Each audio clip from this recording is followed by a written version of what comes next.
Fala galera! Seja você muito bem-vindo aqui ao canal. Vamos falar sobre... Faz tempo, hein? Acho que faz mais de 2 meses que eu não venho aqui falar com vocês. Nossa, faz tempinho. Bom, tô voltando. Tô dando um jeito aqui de voltar aos poucos, mas tô voltando. E nessa semana, eu tô gravando esse vídeo aqui para falar um pouquinho aí do Vem e Segue-me dessa semana, mas também para poder convidar vocês também por uma live falando sobre a próxima conferência que vai acontecer agora no final de semana no canal Pelo Estudo e pela Fé. É o canal da Sara, do Lucas, e vai ser domingo agora às 9 da noite, tá? Eu vou dar uma participada lá também para poder comentar sobre alguns discursos e tudo mais, e você está convidado aí a participar, tá bom? É, galera, eu sei que não tem muito a ver aqui com o que vocês estão vendo no canal, né? Mas assim, eu tenho que falar isso pra vocês. Eu fui no show do Coldplay e essa foi minha segunda vez que fui no show do Coldplay e foi maravilhoso. Se você não conhece a banda Coldplay, eu acho que é uma chance de você poder conhecer. A mensagem que esses caras trazem nas músicas deles, a mensagem é maravilhosa. São mensagens de motivação, são mensagens para a gente vencer nossas dificuldades e tudo mais. Então, eu acho que é uma ótima banda para a gente poder gostar, tá? Então, e fora que o show foi demais. Nossa, foi demais, demais, demais. Eu fiquei pertinho ali, fiquei na grade ali.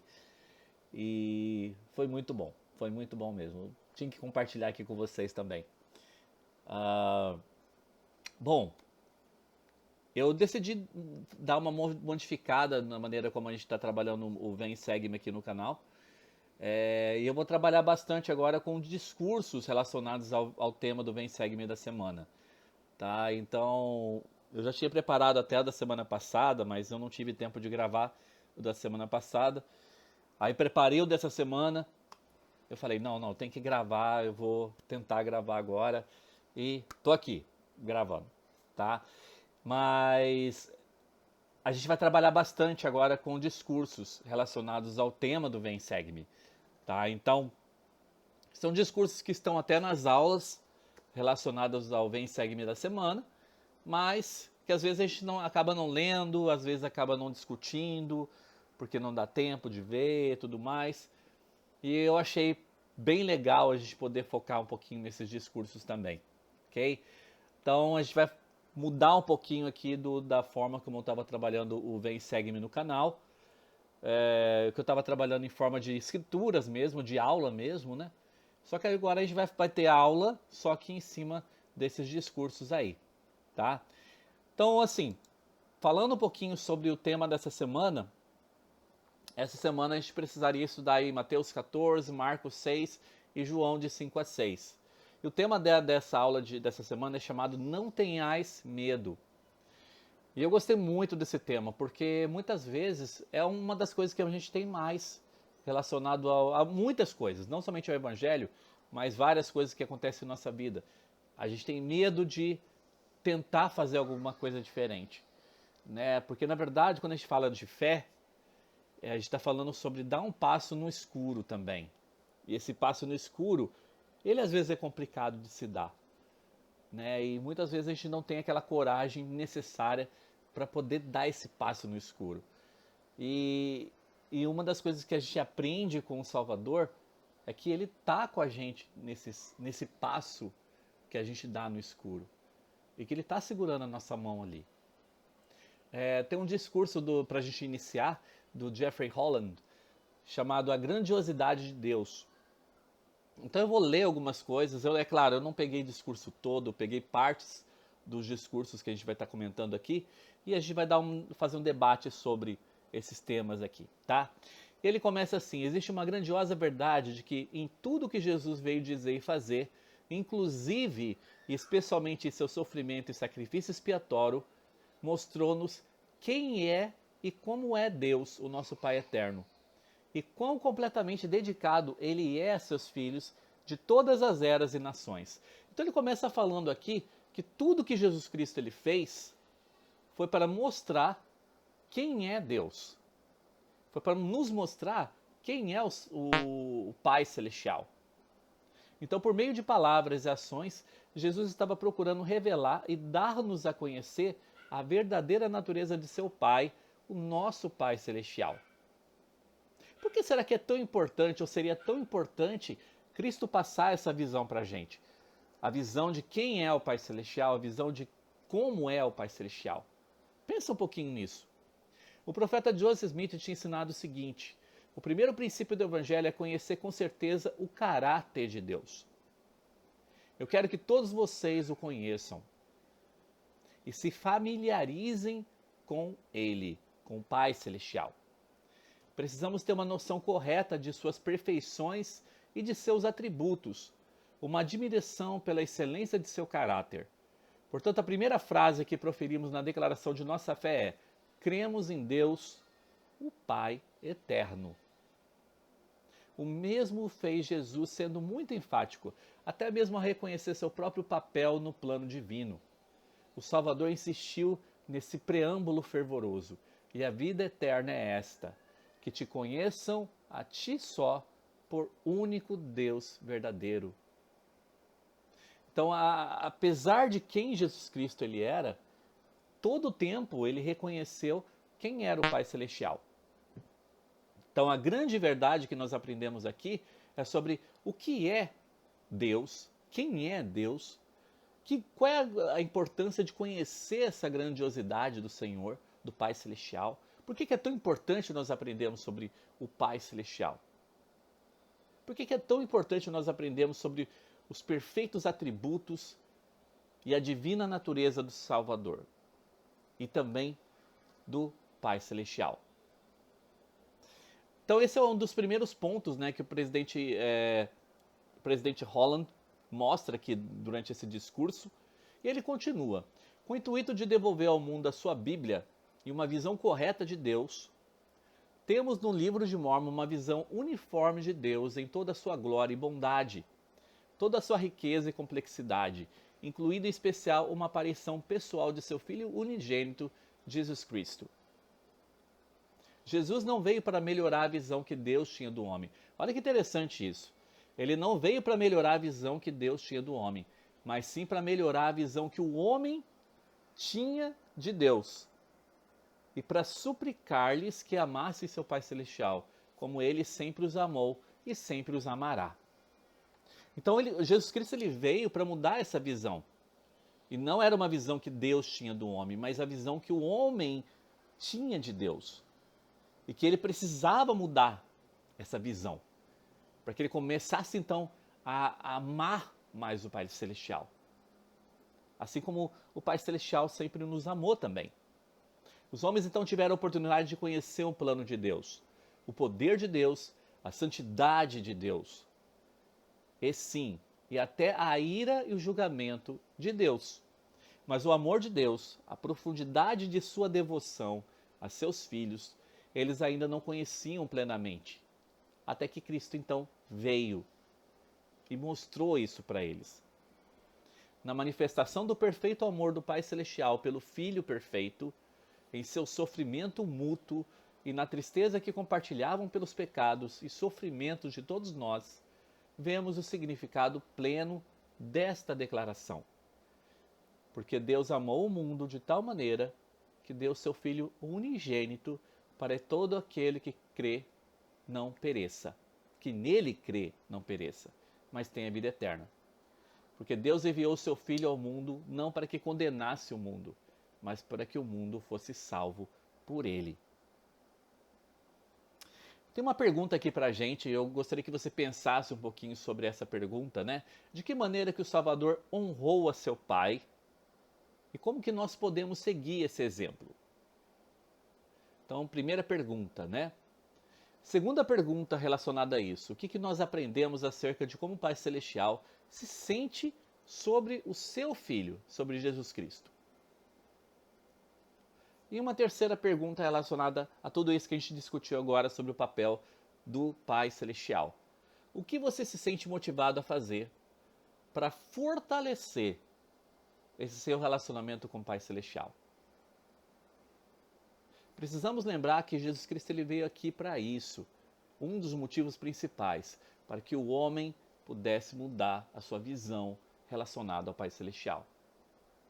E que pudesse estreitar esse relacionamento com o Pai Celestial. Então, o que você se sente motivado a fazer para poder melhorar esse relacionamento com Deus? Um outro ponto, né, que nós temos durante essa aula toda foi falado aqui por Michelle de Craig. E ela falou disso num discurso chamado Descontentamento Divino. E eu fiquei pensando, né, o que será que significa esse descontentamento divino? Nunca tinha parado muito para pensar sobre isso. E ela fala bastante nesse discurso sobre, e tem muito a ver com essa aula de hoje, sobre essa questão de não temer. Então a gente compreendeu nessa primeira parte aqui o papel do Pai Celestial e por que o papel dele é tão importante nesse relacionamento que nós precisamos ter com ele. Entender esse papel do Pai Celestial vai nos ajudar a seguir melhor o que ele tem planejado para a gente. Agora a Michelle de Craig ela vem falar aqui para a gente algumas coisas interessantes também. Vamos ver aqui. E ela começa assim: o descontentamento divino surge quando comparamos o que somos com o que temos poder para nos tornar. Então ela fala aqui sobre essa questão de o que eu coloco na balança, né? Quem que nós somos, quem eu sou, né? E ela compara isso, esse descontentamento divino, ele vai aparecer quando nós comparamos quem nós somos com o poder que nós temos para nos tornar algo diferente. Então ela fala, cada um de nós, se formos honestos, sentiremos a diferença entre nossa capacidade atual e o que queremos nos tornar. Quem somos nós hoje e o que a gente quer se tornar. Então o descontentamento divino ele aparece quando a gente tem essa comparação, né? Eu hoje com eu no futuro. Ansiamos por ter mais capacidade de realização. É uma coisa que a gente quer muito, né? A gente quer se realizar profissionalmente, pessoalmente, espiritualmente, mas devemos aceitar de bom grado esse descontentamento divino que nos impulsiona a níveis mais altos, mas também devemos reconhecer e fugir da estratégia de Satanás, que é o desânimo paralisante. E aqui ela começa a falar de uma coisa bem interessante, porque muitas vezes é o que acontece quando nós não tentamos não temer, né, que é o tema da aula de hoje, que nós precisamos entender que esse descontentamento divino, ele vai nos elevar a sentimentos, a ter vontades maiores de crescimento, né, do que eu posso me tornar no futuro, mas também a gente precisa tomar muito cuidado com uma estratégia que Lúcifer utiliza, é o que ela fala aqui, que é chamada de desânimo paralisante. Essa é uma oportunidade imperdível para o adversário. Ela continua, né? Podemos escolher trilhar o caminho mais elevado, que nos leva a buscar a Deus, sua paz e sua graça, ou podemos escolher ouvir Satanás, que nos bombardeia com mensagens de que nunca vamos ser ricos, nunca vamos ser inteligentes, nunca vamos ser bonitos o bastante e que nada será suficiente. Isso é o que mais acontece hoje em dia. Né? Nós somos bombardeados o tempo todo com esse tipo de mensagem negativa produzida por Lúcifer para que nós possamos nos perder nesse caminho. E ele sempre faz a gente pensar o seguinte: você não é o bom o suficiente. Então, e a gente começa a acreditar nisso. Então, uma das coisas que ela fala é que nosso descontentamento divino, ele pode se tornar divino ou ele pode se tornar destrutivo. A diferença entre o descontentamento divino e o desânimo paralisante de Satanás é o que o descontentamento divino nos leva a agir com fé. Quando a gente pensa em descontentamento divino, é alguma coisa que vai nos ajudar a querer fazer as coisas caminhando naquele espaço escuro que eu falei, né? E esse descontentamento não nos mantém em nossa zona de conforto, mas também não nos leva ao desespero. Eu aprendi que quando eu fico pensando coisas negativas sobre tudo que eu não sou, eu não progrido e é muito mais difícil seguir o Espírito. Então olha que significante isso que ela falou.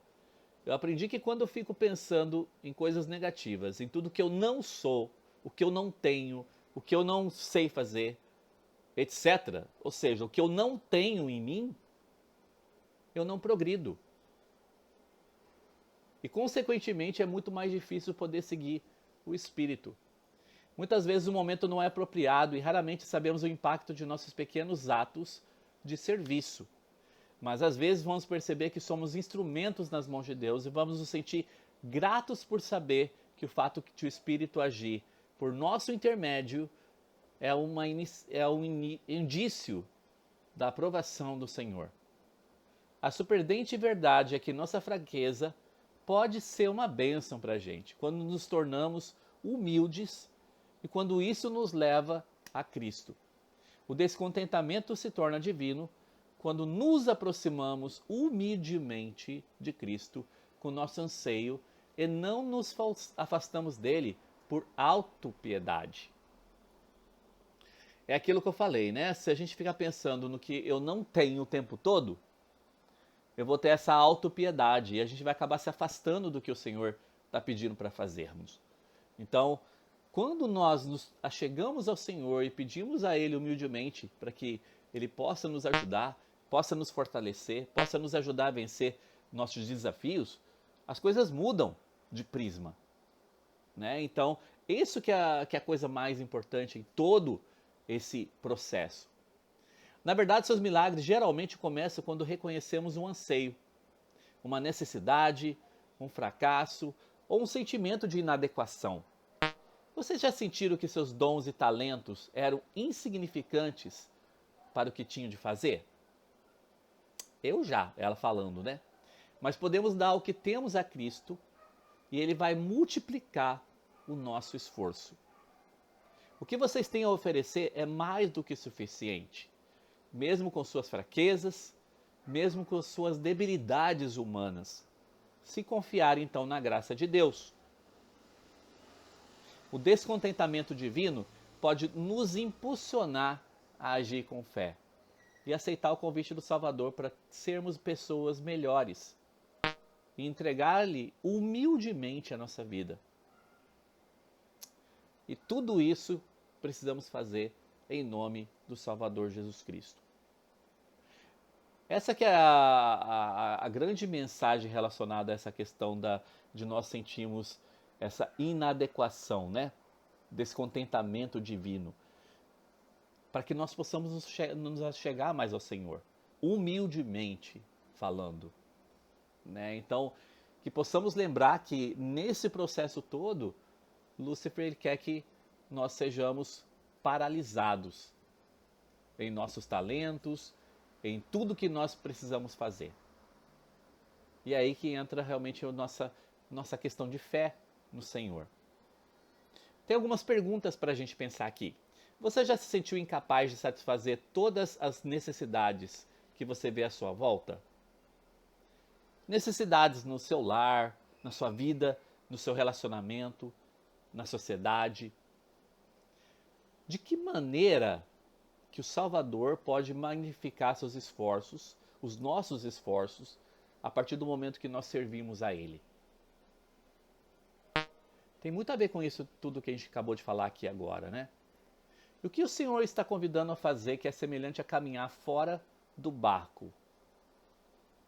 A gente sabe que nessa história toda desse grupo de escrituras que nós temos durante essa semana, a gente conhece a história de Pedro, que foi tentar chegar a Jesus Cristo, só que ele teve um temor, né, durante todo aquele processo de andar na água. Ele começou a andar na água, mas ele começou a sentir aquele temor e ele acabou caindo na água, né? Então, o que o Senhor está fazendo para a gente hoje? O que o Senhor está nos convidando a fazer? Que é semelhante a caminhar fora do barco, que é o que ele pediu para o Pedro fazer, né? Pedro viesse em direção a ele.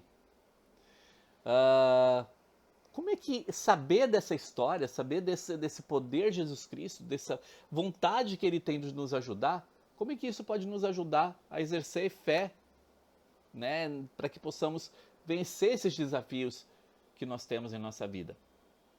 Então a gente falou hoje bastante aqui, né, sobre o papel do Pai Celestial. Depois a gente entrou nessa questão de não entrarmos naquela noia, né, de paranoia, de pensar, poxa, eu ficar pensando no que eu não tenho, né, mas começar a pensar de uma forma diferente, o que eu posso conseguir, né, e de que forma que o Senhor nos dá as ferramentas para que nós possamos conseguir essas coisas. E entramos então na última parte dessa aula de hoje, e essa parte eu peguei de um discurso do Elder Ballard, que é para quem iremos nós? Esse é o tema do discurso dele, né?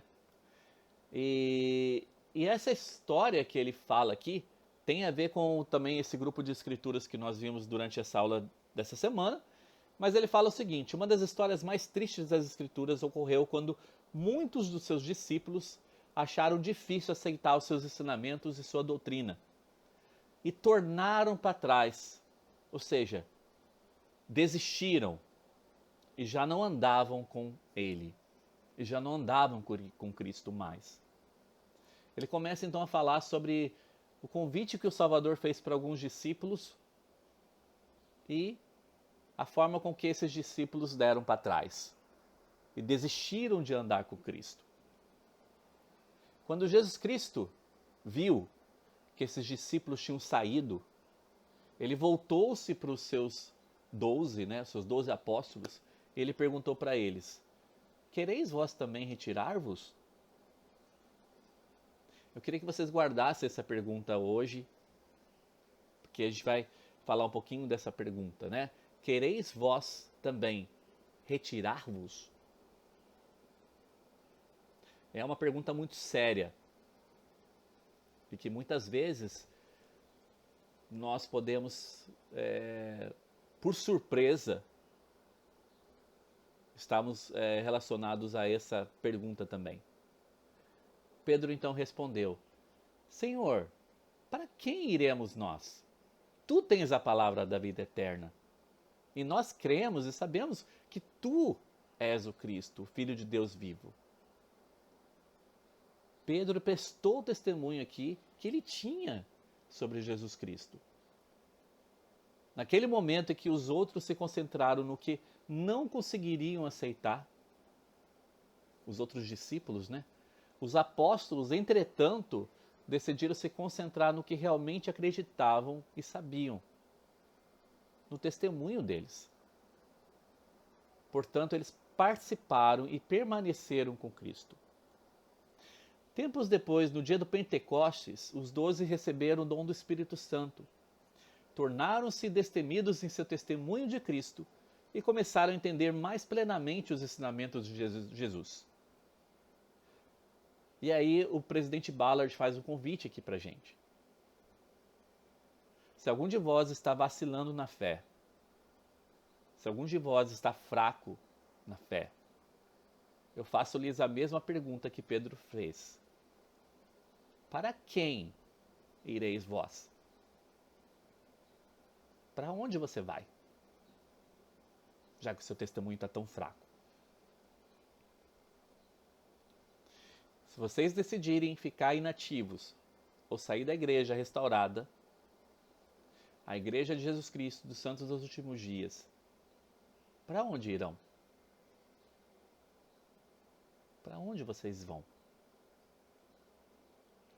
O que vocês vão fazer? A decisão de não andar mais com os membros da igreja e com os líderes escolhidos do Senhor terá um impacto de longo alcance que nem sempre pode ser visto nesse momento.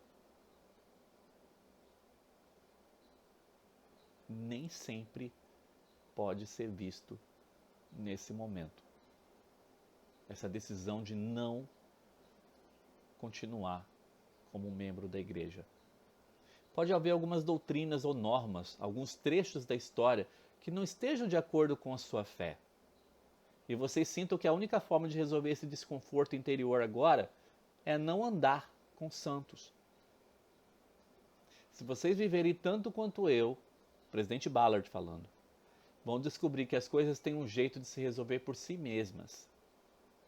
Uma revelação ou um comentário inspirado pode trazer luz sobre um problema.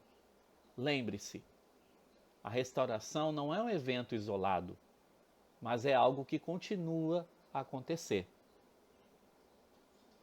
Ele faz um outro convite aqui pra gente.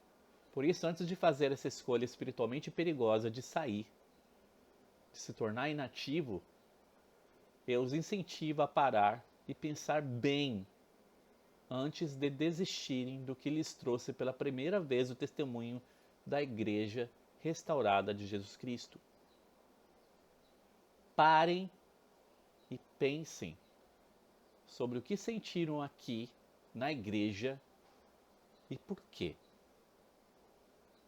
Pense nas ocasiões em que o Espírito Santo prestou testemunho a você sobre a verdade eterna das coisas.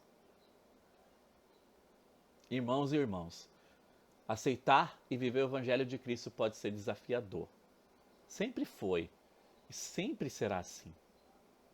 A vida pode ser como as pessoas que fazem uma caminhada por uma trilha árdua e íngreme. É natural e normal parar de vez em quando no meio do caminho para tomar um fôlego, recalcular a rota, reajustar o ritmo. Nem todo mundo precisa parar no meio do caminho, mas não há nada de errado nisso, quando as circunstâncias assim exigem. Na verdade, pode ser algo positivo para aqueles que aproveitam o máximo da oportunidade de se refrescarem com a água viva do Evangelho de Cristo. Mas o perigo surge quando alguém decide vaguear para longe do caminho que conduz à verdade e à árvore da vida. Às vezes podemos aprender, estudar e saber, mas outras vezes temos que acreditar, confiar e ter esperança. No final, cada um de nós terá que responder a pergunta do Salvador: quereis vós também retirar-vos? Todos nós temos que buscar a nossa própria resposta para essa pergunta. Para alguns a resposta é fácil, mas para outras a resposta é bem difícil. Eu não vou dizer que sei porque a fé para acreditar é mais fácil para uns do que para outros. Eu só agradeço muito por saber que as respostas estão sempre disponíveis. E se ao buscarmos com real intenção, com pleno propósito e com coração sincero, vamos acabar encontrando respostas para as nossas perguntas. Durante o seu ministério, conheci pessoas que se afastaram e voltaram depois de terem trilhado seu caminho de fé. Minha esperança sincera é de que convidemos um número cada vez maior de filhos de Deus a encontrarem e permanecerem no caminho do Evangelho para que eles também comam do fruto. Meu apelo sincero é que incentivemos, aceitemos, entendemos e amemos aqueles que estão lutando com sua fé. Jamais devemos negligenciar qualquer um de nossos irmãos e nossas irmãs. Estamos todos em lugares diferentes do caminho e precisamos ministrar uns aos outros de maneira correta. Assim como devemos abrir os braços em espírito de amizade aos novos conversos, também precisamos abraçar e apoiar aqueles que têm perguntas e estão vacilando na fé. Irmãos, uma vez durante a missão, eu acho que eu já contei essa história aqui no canal, mas eu lembro que quando eu estava passando pela minha quarta área, se eu não me engano, a ala não estava crescendo, a ala não estava progredindo. Não estava tendo batismos, não estava progredindo, na verdade. Né? Então, as coisas estavam acontecendo ali de uma forma muito devagar. Né? As bênçãos estavam acontecendo de uma forma muito devagar naquela ala. E eu lembro que uma das coisas que eu senti naquele momento é que nós, como missionários, nós deveríamos começar a trabalhar com os membros menos ativos. E é o que a gente começou a fazer. A gente foi na casa de vários membros menos ativos, que não estavam indo na igreja, e começamos a reensinar as palestras para essa galera. E como o espírito daquela ala mudou. Como as coisas mudaram naquela ala.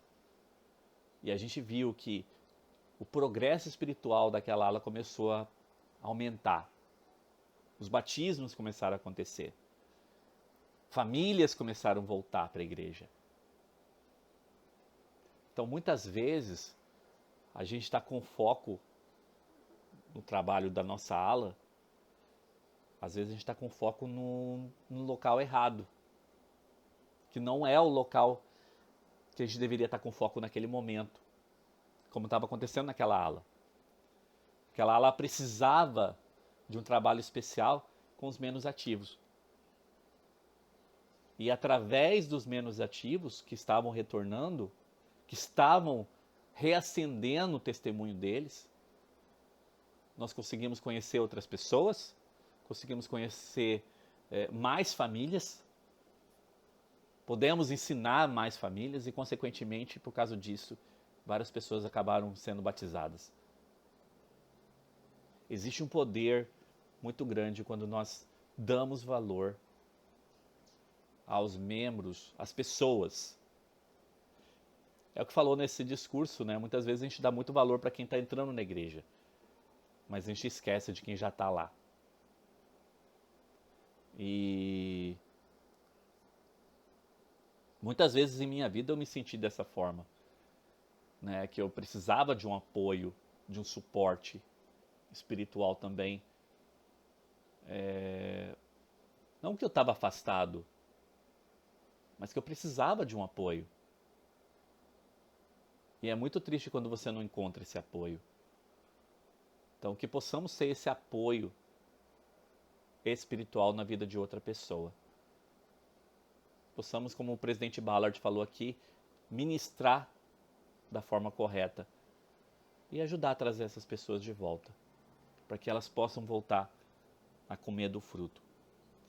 Eu gostaria de deixar esse bate-papo que nós tivemos aqui hoje e com todo o meu amor por vocês que ainda estão aqui no canal de alguma forma, nem que seja para dar uma passada, para falar um oi no canal, mas eu sei que o meu amor assim por vocês é bem grande, que estão aqui sempre me apoiando, sempre dando jeito de assistir os vídeos e comentando. Tá? Então não esqueça aí de curtir, como sempre, né? Curtir, se inscrever aqui no canal, compartilhar. E eu espero que essa mensagem de hoje aqui possa chegar a bastante pessoas também. Foi com muito carinho que eu planejei essa aula para vocês e eu espero que possa surtir algum efeito, de alguma forma. Ok? Deixo isso com vocês então. E a gente se vê então no próximo vídeo. Um grande abraço para você e até mais. Tchau, tchau.